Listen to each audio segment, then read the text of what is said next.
There is a feeling that is familiar to us all, something we all experience at one time or another, a feeling that stirs up sensations of intense passion, and its effects get stronger over time. A feeling that can compromise our judgment and make us do things that we would never normally dream of doing.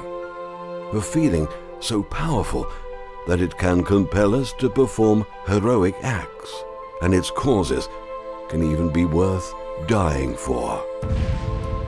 For some people, it is their fate to be hated. Sticks and stones may break our bones, but names leave scars that might never heal. Most of what Sarah eats comes back up the same way. She's never wanted a model's body, but lives in constant fear. She used to fear the cruel things people would call her in the playground. Now, her biggest fears are the cruel things she calls herself every day. The sound of laughter still makes her skin crawl, and despite a loving husband, she will never be pretty. No matter what the mirror shows her, she'll never be anything but that mixed-up kid. Sarah suffered the unkind judgment of those who, in another world, might have been her friends. But memory can be selective. Sarah forgets the things she and her friends would say about the more popular girls, that they were fake, plastic, stupid. Even now, in the back of her mind, she judges them. They'd never have a career. They'd never know true love. Their lives were shallow. But the fact remains that hate will never drive out hate. For Anita, life is something that happens to other people. She's a spectator, the unforeseen consequence of her grandparents' decision to raise a family in a land that promised more than their own. Although she was born here, she feels like a foreigner, an immigrant, an intruder. You can't tell her she's not, because that's how she feels, not just because of how she looks, but because of the ideas and beliefs passed down from her parents. Beliefs that teach her love and tolerance, that encourage her to help others in times of need, and remind her that we are all equal. Beliefs that help guide her through difficult times and gave her comfort when her grandmother passed away. Ideas and beliefs that, in one form or another, exist in every town, in every land, and touch the life of every single person on the planet. But kids can be cruel. The brave face that Anita wears is only a mask to hide her feeling of total separation. She knows what they think. She catches the looks and hears the whispers. There aren't many, but each one tightens the mask a little more. Perhaps one day she'll come to realize that she embodies the best of both worlds. Until then, Anita will hide, caught between East and West, unable to be the person she truly is. One day it will be different. After all, someone has to be, right? Right? Luke never had to look very far for a victim. His world was littered with easy targets, those who failed to meet his idea of perfection, people who were less fortunate than himself. Some would say he had a wicked sense of humor, others that he was just plain wicked. Luke was lucky enough to have been born with a healthy brain and fully functional limbs, golden attributes handed down from his parents who were just as perfect as him. Until that one fateful day, the day he heard the news about his mother, that the accident had claimed all but the blink of an eye. In the blink of an eye, Luke sobbed as his mind scrambled to process the doctor's words. Words like paralysis just didn't belong in his world. terms like 24-hour care were never meant to feature in Luke's life. How can this happen to me? The people he once called friends whispered and sniggered behind his back. And though he was hurt, Luke knew that their laughter was nothing more than a distant echo of himself. The darkness swirled around in a toxic cloud of sadness, grief, frustration, and fear.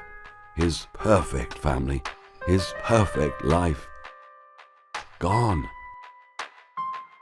But then came the day a neighbor offered some kind words, and the day a local support group volunteered their time to his mother's care. That was when it dawned on him. For some people, disability is something they have to deal with from birth. For others, it strikes later. And for the very fortunate, it never happens at all. But we are all vulnerable. Luke still feels guilty when he remembers the person he was, but his pride as a carer is replacing his regret for the past. Fate intervened in Luke's life. Who knows what kind of person he would have become if it had not. This is Ben. Jamie's known him since primary school. When they learned to play the guitar, Ben was much better than Jamie. When they played football, he was midfield and Jamie was third reserve. When they took exams, he was always at the top of the class, and Jamie had to take home a disappointing letter. When they were 7, Ben's father suffered a fatal heart attack. At the funeral, Ben told Jamie he wanted to become a paramedic, and he did. Jamie sometimes wonders how many lives Ben has saved, how many new lives he's helped bring into the world, how many people he's been there for at their time of greatest need. To Jamie, Ben is one of the greatest human beings he's ever known, and anybody who knows Ben would agree. Thoughtful, intelligent, balanced, just a few words you might use to describe Ben, but for all the adjectives in the world that might find themselves attached to him, only one ever seems to stay stuck. It took Ben several years to come to terms with who he is. Some people just can't get past what he is.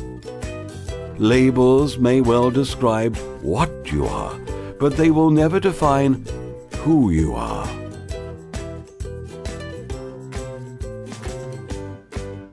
I don't belong here, Thomas whispers as his world slowly fades.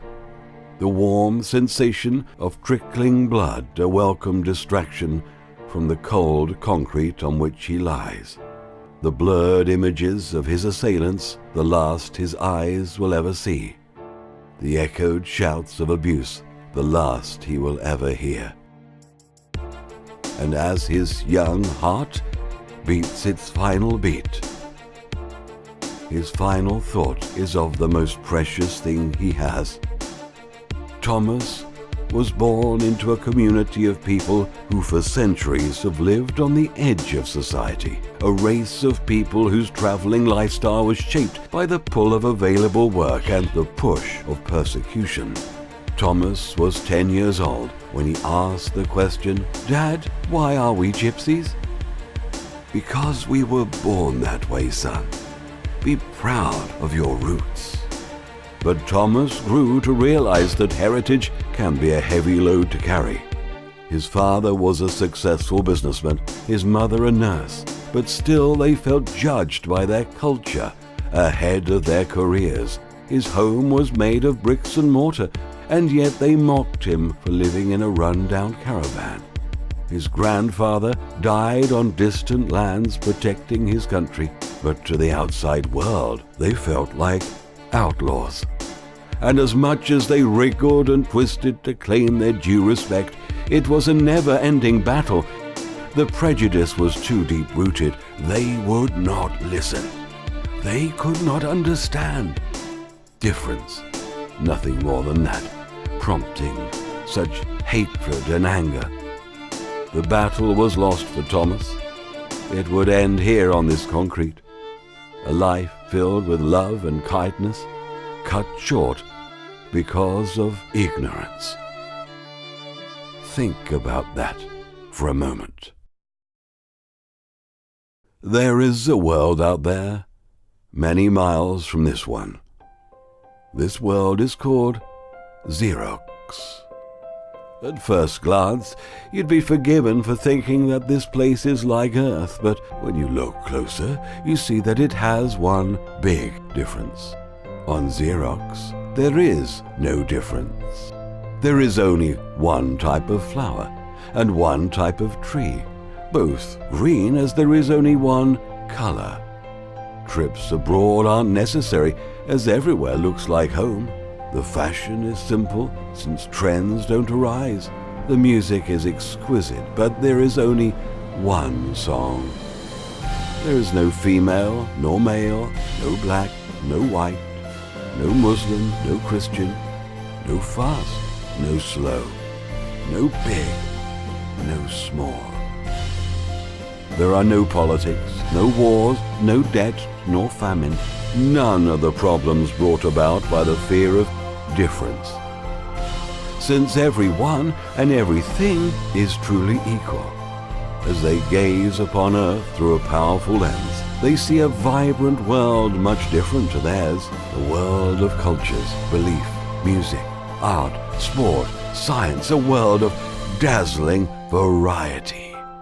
But in the shadows, they notice a spectre, a twisted facet of the human character, a poisonous characteristic that seeks to resist diversity and deny anything that could be considered different.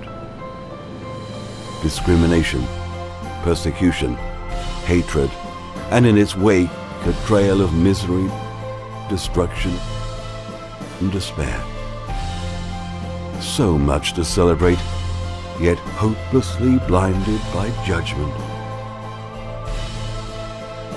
Foolish creatures, decide the Xerox. No hope, they declare. But as they turn away from this violent, complex race, a final glimpse reveals a thing of profound beauty that stops them in their tracks. An earthly being that bears no judgment of others, cares nothing of color, race, shape, ability, or sexuality, something that requires and dispenses only love, and has the potential to make the world a better place. For the many lessons we teach a child, there are many lessons that they can teach us. Our vibrant, colorful, brilliant world, free from hate. Imagine how great that could be.